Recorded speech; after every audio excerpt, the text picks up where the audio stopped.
Hello and welcome back to Fintellect. This is day 4 of Understanding Money in 21 Days. And today's episode is about every rupee has a purpose.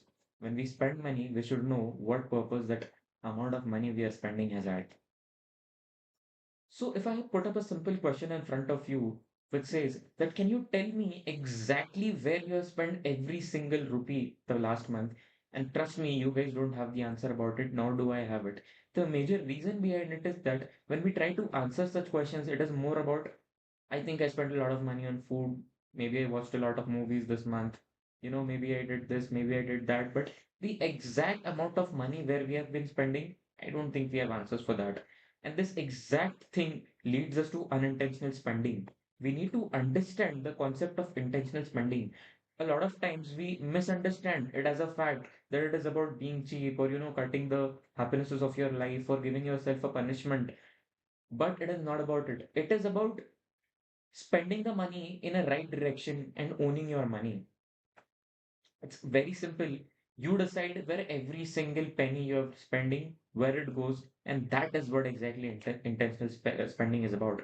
So when you're spending money, there are three simple questions you put up in front of yourself that do I need this? Do I want this? Or is it a waste of money?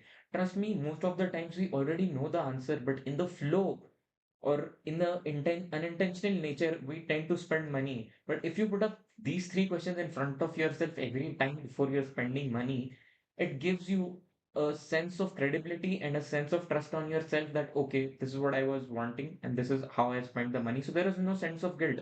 A lot of time, what happens is we go shopping or we watch movies, but at the end of the month, we go back in time like, I shouldn't have done that. I spent a lot of money. But if you ask this question, then you can easily prevent wasting money and getting yourself a lot of guilt.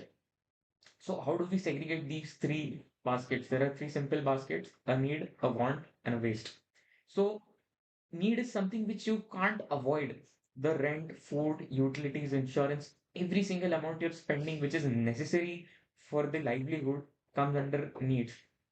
Wants are basically the spendings you do on eating out or subscriptions or travels, which you have been using and give you happiness.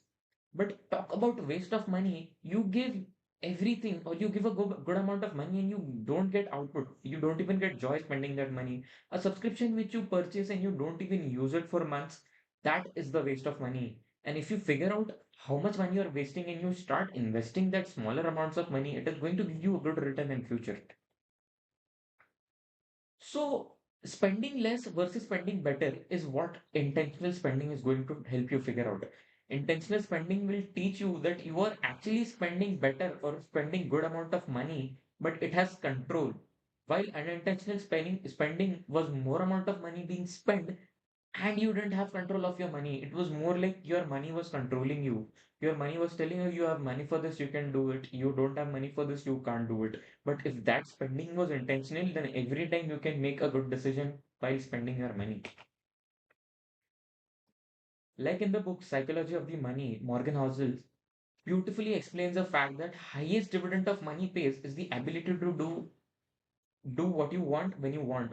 If we can decide what we want to do and when we want to do, and your money is not going to bound you from doing that, then that is the best return of money that is we are getting from our net worth. So what we have to do today is we simply go back to the last month's transactions. We categorize everything. We understand what was our need, what was our want, and what was our waste. And after that, we have already a amount of money which is actually a potential saving, but that is being waste from a long period of time. And this is exactly what Fintellect simplifies for you. We have a segment called bank statements segment where you can segregate all your spendings and all your bank entries into different categories. When you upload a bank statement, it on its own segregates a few bank entries and gives you the freedom to tag your entries if you want to change the entry or you want to remember that entry. You can do it simply using Fintellect, and trust me, it is a task for only a 1 or 2 months. Once you have built a good habit about this, you're on already a path of building a good wealth for yourself. So I'll show you a short tutorial about how you can do this. So this is the Fintech portal and these are my bank statements already uploaded here.